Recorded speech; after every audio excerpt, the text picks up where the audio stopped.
আপনার জীবনে কি এমন কোনো সময় এসেছে যখন আপনার উপর একটার পর একটা বিপদ এসেছে, আপনার দোয়া কবুল হতে দেরি হচ্ছে, আর আপনার মনে হয়েছে আপনার জীবনটা যেন এক গভীর অন্ধকারে ডুবে গেছে?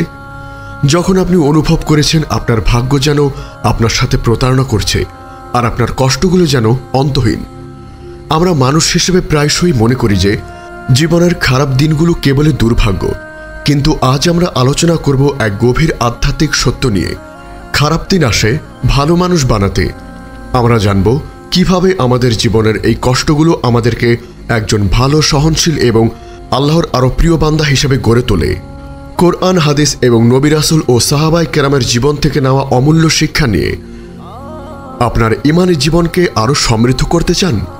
আধ্যাত্মিক জ্ঞান ও অনুপ্রেরণার এক অসাধারণ ভাণ্ডার পেতে আজই ভিজিট করুন আমাদের ওয়েবসাইট www.ummahkontho.com। যখন আমাদের জীবনে কোনো খারাপ দিন আসে তখন আমাদের অন্তর ভেঙে যায়। আমরা বুঝতে পারি না কেন আল্লাহ আমাদের উপর এই কষ্টগুলো দিচ্ছেন, কিন্তু আল্লাহ তাআলা আমাদের চেয়ে আমাদের কল্যাণ সম্পর্কে অনেক বেশি অবগত। তিনি জানেন যে সুখ স্বাচ্ছন্দ্য আমাদেরকে অহংকারী করতে পারে, আমাদেরকে তার থেকে দূরে সরিয়ে দিতে পারে। তাই তিনি আমাদের উপর কষ্ট দেন যাতে আমরা তার দিকে ফিরে আসি, আমাদের দুর্বলতা উপলব্ধি করি এবং আমাদের অন্তরকে পরিশুদ্ধ করি। আল্লাহ তাআলা পবিত্র কোরআনের সূরা আল বাকারার 216 নং আয়াতে বলেন, আর হতে পারে কোনো কিছু তোমাদের কাছে খারাপ লাগে অথচ তা তোমাদের জন্য কল্যাণকর, আর হতে পারে তোমাদের কাছে কোনো কিছু ভালো লাগে অথচ তা তোমাদের জন্য অকল্যাণকর, আর আল্লাহ জানেন এবং তোমরা জানো না। এই আয়াত আমাদের শেখায় যে আমাদের অপছন্দনীয় কোনো ঘটনা ঘটার পেছনেও আল্লাহর পক্ষ থেকে এক বিরাট কল্যাণ লুকানো থাকে। জীবনের খারাপ দিনগুলো আমাদের অন্তর থেকে অহংকার এবং আত্মগরিমা দূর করে দেয়। যখন আমরা ব্যর্থ হই তখন আমরা কষ্ট পাই, তখন আমরা বুঝতে পারি যে আমাদের নিজেদের কোনো ক্ষমতা নেই, সবকিছু আল্লাহর হাতে। এই উপলব্ধি আমাদের বিনয় করে তোলে এবং আমাদেরকে আল্লাহর কাছে নত হতে শেখায়। রাসূল সাল্লাল্লাহু আলাইহি ওয়াসাল্লাম বলেছেন, মুমিনের অবস্থা আশ্চর্যজনক, তার প্রতিটি অবস্থায় কল্যাণ থাকে। যদি তার উপর কষ্ট আসে আর সে ধৈর্য ধারণ করে তবে এটা তার জন্য কল্যাণকর। সহিহ মুসলিম 2999। এই হাদিসটি প্রমাণ করে যে একজন মুমিনের জন্য কষ্ট কখনো অর্থহীন নয়, বরং তা তার জন্য এক বিরাট কল্যাণ বয়ে আনে। আমাদের জীবনের কষ্টগুলো আমাদের গুনাহ ক্ষমা করার এক মাধ্যম। যখন একজন মুমিন কষ্ট পায় তখন তার গুনাহগুলো ঝরে যায়, যেমন গাছের পাতা ঝরে যায়। রাসূল সাল্লাল্লাহু আলাইহি ওয়াসাল্লাম বলেছেন, মুমিনের ওপর যে কোনো ক্লান্তি, রোগ, ব্যাধি, দুশ্চিন্তা, দুঃখ, কষ্ট ও পেরেশানি আসে, এমনকি তার গায়ে একটি কাঁটাও বিধে, আল্লাহ এর বিনিময়ে তার গুনাহসমূহ ক্ষমা করে দেন। সহিহ বুখারী 5643। এই হাদিসটি আমাদেরকে এক নতুন দৃষ্টিকোণ থেকে জীবনের কষ্টকে দেখতে শেখায়। আমাদের এই কষ্টগুলো আমাদেরকে জাহান্নামের আগুন থেকে রক্ষা করেছে এবং আমাদের জান্নাতের পথকে সুগম করছে। খারাপ দিনগুলো আমাদেরকে আরও ধৈর্যশীল, সহনশীল এবং সহানুভূতিশীল মানুষ হিসেবে গড়ে তোলে। একজন মানুষ যে কখনো কষ্ট পায়নি সে অন্যের কষ্ট উপলব্ধি করতে পারে না, কিন্তু যে মানুষ কষ্টের মধ্যে দিয়ে যায় সে অন্যের ব্যথা বুঝতে পারে, সে অন্যের প্রতি সহানুভূতিশীল হয় এবং সে অন্যদের সাহায্য করতে চায়। আল্লাহ তাআলা পবিত্র কোরআনের সূরা আল বাকারার 153 নং আয়াতে বলেন, হে মুমিনগণ, তোমরা ধৈর্য ও সালাতের মাধ্যমে সাহায্য চাও, নিশ্চয়ই আল্লাহ ধৈর্যশীলদের সাথে আছেন। এই আয়াতটি প্রমাণ করে যে ধৈর্যের মাধ্যমে আমরা সরাসরি আল্লাহর সাহায্য লাভ করি। নবীদের জীবনেও আমাদের জন্য এক উজ্জ্বল দৃষ্টান্ত। নবী আইয়ুব আলাইহিস সালামের জীবন আমাদের জন্য এক অনুপ্রেরণার উৎস।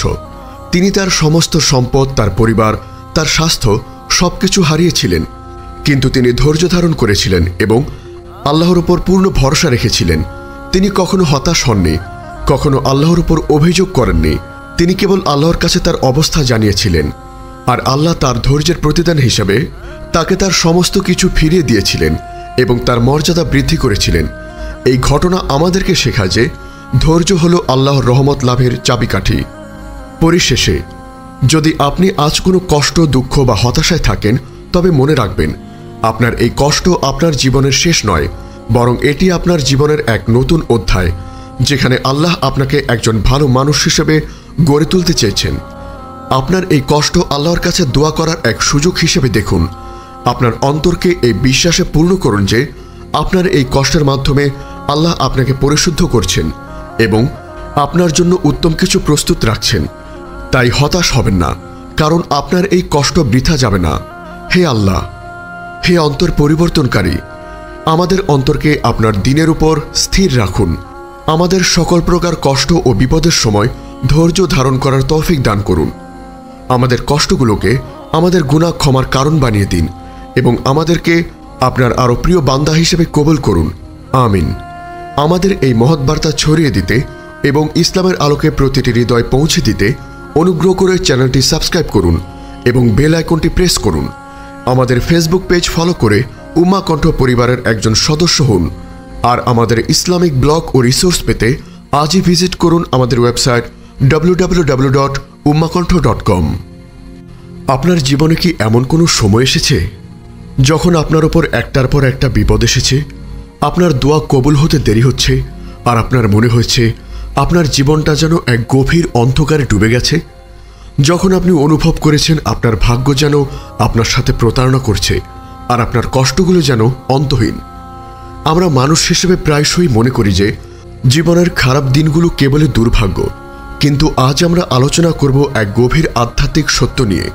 খারাপ দিন আসে ভালো মানুষ বানাতে। আমরা জানব কিভাবে আমাদের জীবনের এই কষ্টগুলো আমাদেরকে একজন ভালো, সহনশীল এবং আল্লাহর আরও প্রিয় বান্দা হিসেবে গড়ে তোলে। কোরআন, হাদিস এবং নবী রাসূল ও সাহাবায়ে কেরামের জীবন থেকে নেওয়া অমূল্য শিক্ষা নিয়ে আপনার ঈমানী জীবনকে আরও সমৃদ্ধ করতে চান? আধ্যাত্মিক জ্ঞান ও অনুপ্রেরণার এক অসাধারণ ভাণ্ডার পেতে আজই ভিজিট করুন আমাদের ওয়েবসাইট www.ummahkontho.com। যখন আমাদের জীবনে কোনো খারাপ দিন আসে তখন আমাদের অন্তর ভেঙে যায়। আমরা বুঝতে পারি না কেন আল্লাহ আমাদের উপর এই কষ্টগুলো দিচ্ছেন, কিন্তু আল্লাহ তাআলা আমাদের চেয়ে আমাদের কল্যাণ সম্পর্কে অনেক বেশি অবগত। তিনি জানেন যে সুখ স্বাচ্ছন্দ্য আমাদেরকে অহংকারী করতে পারে, আমাদেরকে তার থেকে দূরে সরিয়ে দিতে পারে। তাই তিনি আমাদের উপর কষ্ট দেন যাতে আমরা তার দিকে ফিরে আসি, আমাদের দুর্বলতা উপলব্ধি করি এবং আমাদের অন্তরকে পরিশুদ্ধ করি। আল্লাহ তাআলা পবিত্র কোরআনের সূরা আল বাকারার 216 নং আয়াতে বলেন, আর হতে পারে কোনো কিছু তোমাদের কাছে খারাপ লাগে অথচ তা তোমাদের জন্য কল্যাণকর, আর হতে পারে তোমাদের কাছে কোনো কিছু ভালো লাগে অথচ তা তোমাদের জন্য অকল্যাণকর, আর আল্লাহ জানেন এবং তোমরা জানো না। এই আয়াত আমাদের শেখায় যে আমাদের অপছন্দনীয় কোনো ঘটনা ঘটার পেছনেও আল্লাহর পক্ষ থেকে এক বিরাট কল্যাণ লুকানো থাকে। জীবনের খারাপ দিনগুলো আমাদের অন্তর থেকে অহংকার এবং আত্মগরিমা দূর করে দেয়। যখন আমরা ব্যর্থ হই তখন আমরা কষ্ট পাই, তখন আমরা বুঝতে পারি যে আমাদের নিজেদের কোনো ক্ষমতা নেই, সবকিছু আল্লাহর হাতে। এই উপলব্ধি আমাদের বিনয় করে তোলে এবং আমাদেরকে আল্লাহর কাছে নত হতে শেখায়।